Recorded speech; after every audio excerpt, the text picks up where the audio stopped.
Welcome to Plot Twist Radio, the show where creativity, storytelling, and the unpredictable path of the creative life all collide. I'm your host, Erin Egnatz.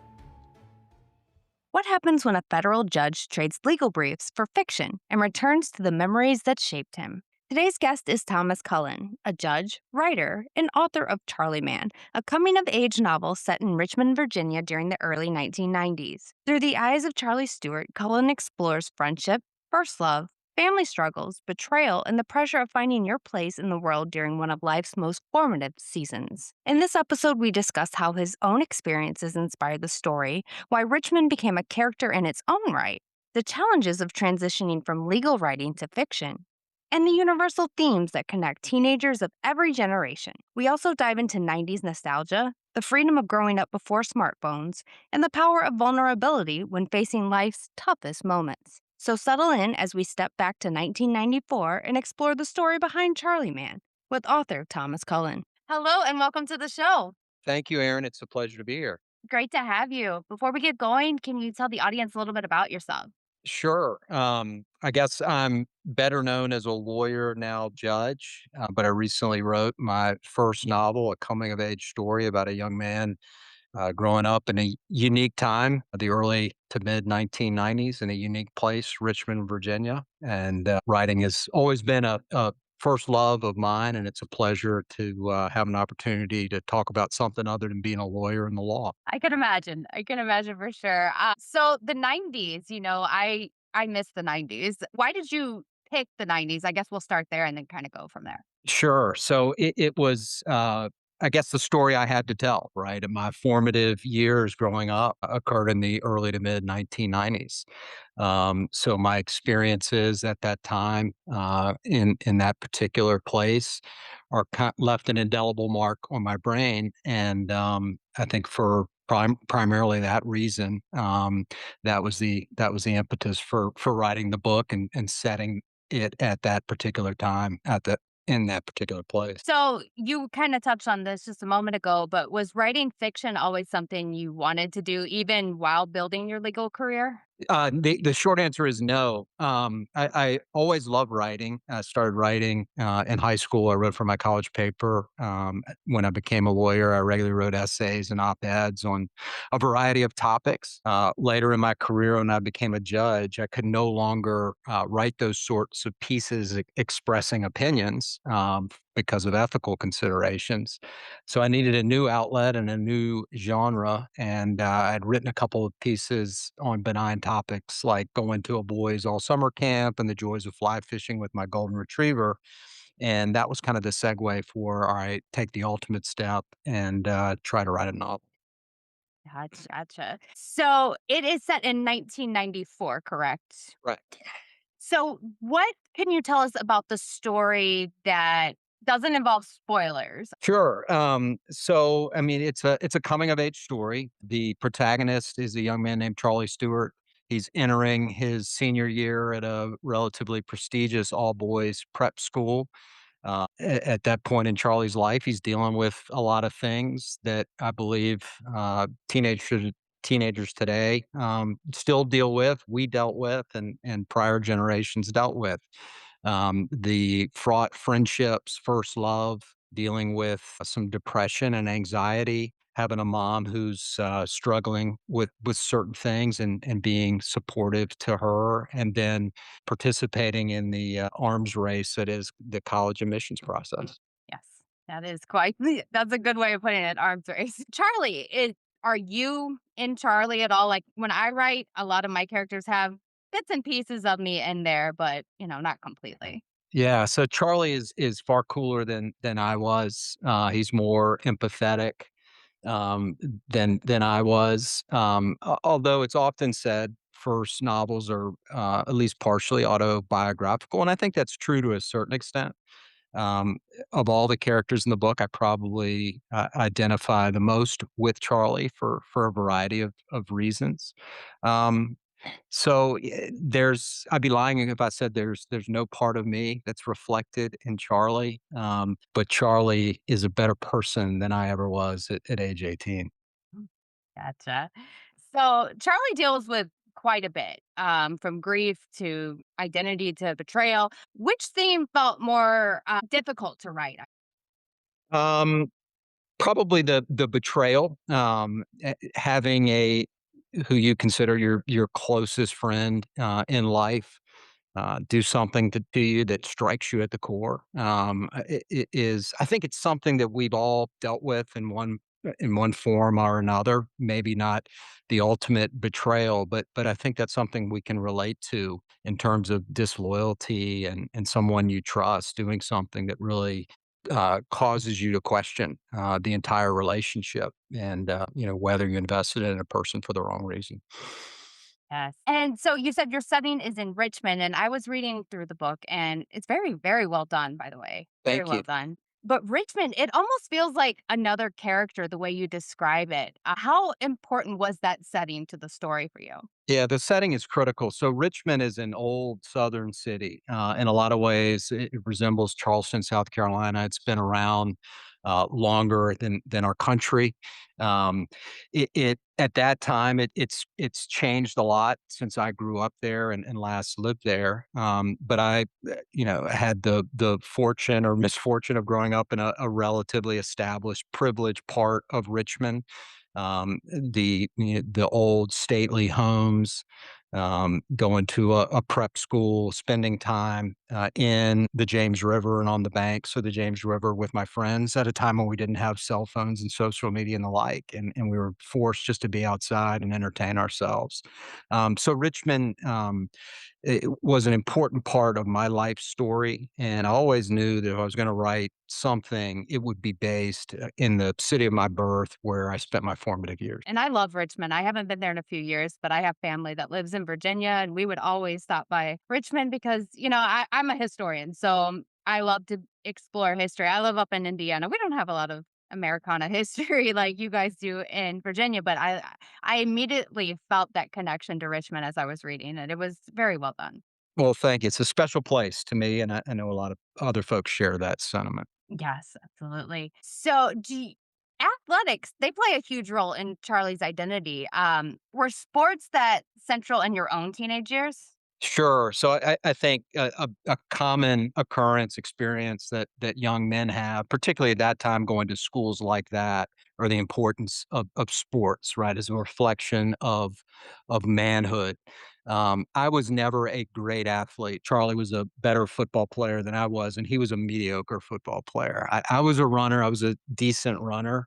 But the experience with playing football, being competitive, wanting to win, and trying to do it as a good sport was something that was instilled in all of us at an early age, and that also left an indelible mark on me, and I knew it needed to be a critical part of the story. Yes, yeah, and the pressure as far as sports go, kind of to hold it together seems strong throughout the novel. Was that something that you saw growing up? I saw it growing up. No, no, no question. I mean, I had a dad who was a college athlete who fortunately never pushed me or pressured me to do anything, and when I gave up football in the 10th grade, he was okay with that. But it was a huge aspect of day-to-day life, particularly where I went to school, and something that we all value.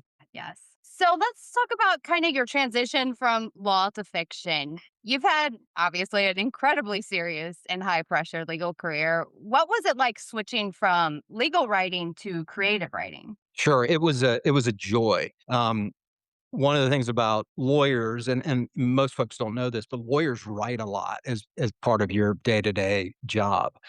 I would say most legal writing is pretty bad, right? It's turgid, a lot of legalese, and it's something that you want to avoid at all costs if you're not a lawyer.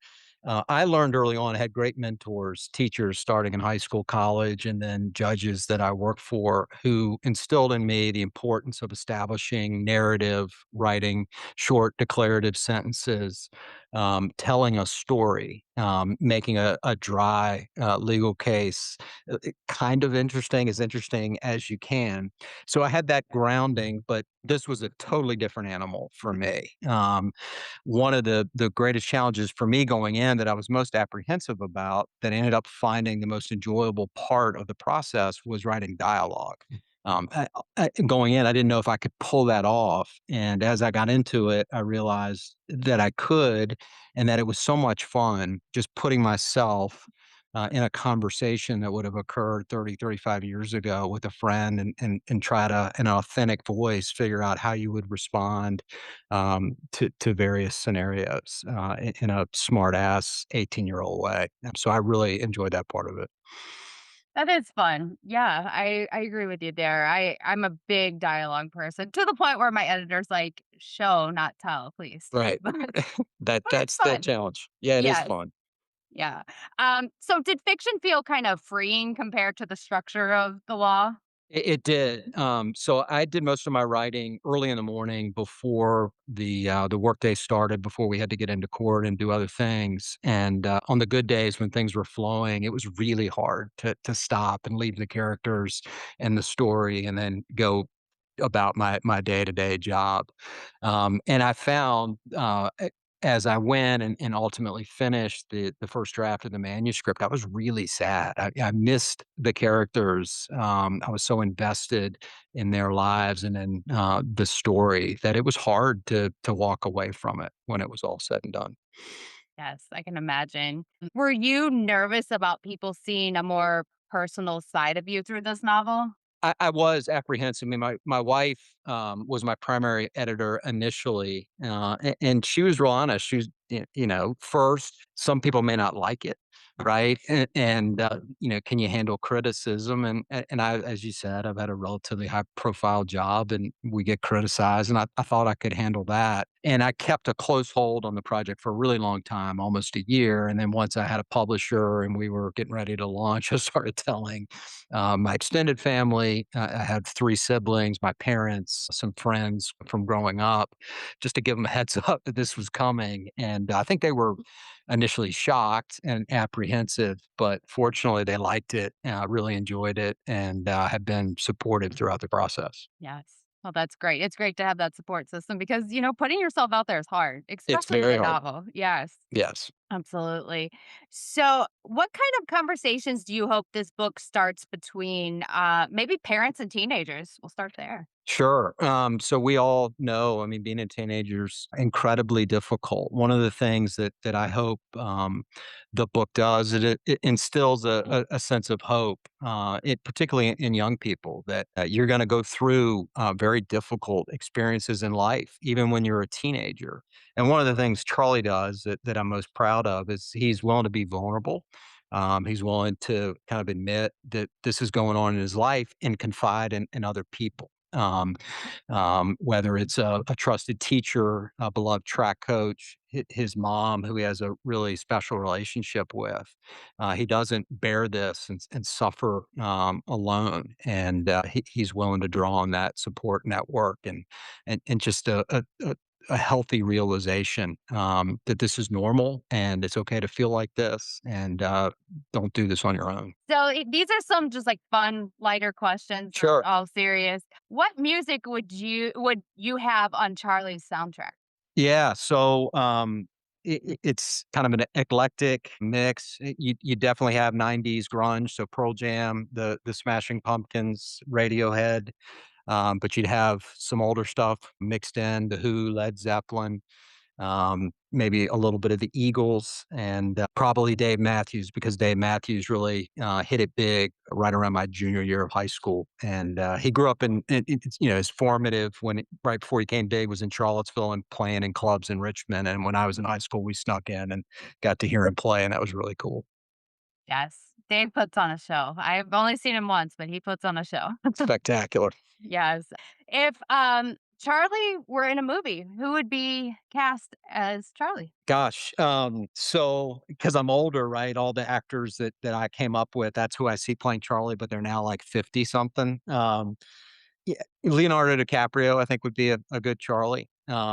He's probably too cute, But when you books become movies, you got to reach for the stars. There you go. May as well start with the biggest 90s star. That's right. So, what is one thing from the 90s that you miss?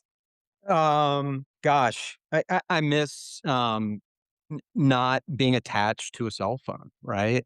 Um, just being liberated to live your life and be forced to engage with people face to face and have real conversations. I have two teenagers, and I just don't understand like how they socialize. It's foreign to me, and there's something inauthentic about it, and I think they're missing out on true human interaction. That's something we did well back in the 90s. We didn't know any better and we didn't have any alternatives, but I think it was a better place for that reason. I agree. I tell my kids the same thing all the time. You guys really missed out on just fun. Just We go fun, out and, just organic fun. yep, exactly. End up getting dirty or whatever and Yeah.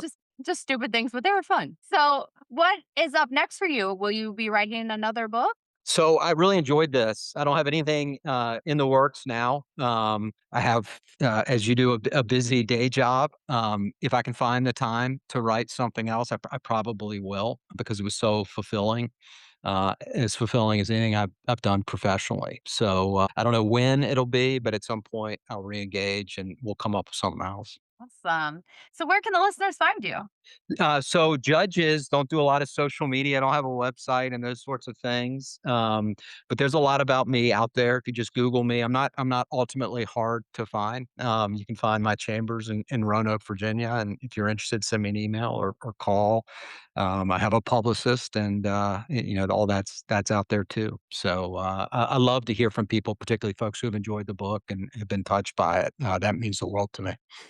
Absolutely. It's one of the best feelings. And I will make sure that your book is linked in the show notes. Thank you Well, so much for joining me. thank you, Aaron. It's been a real pleasure.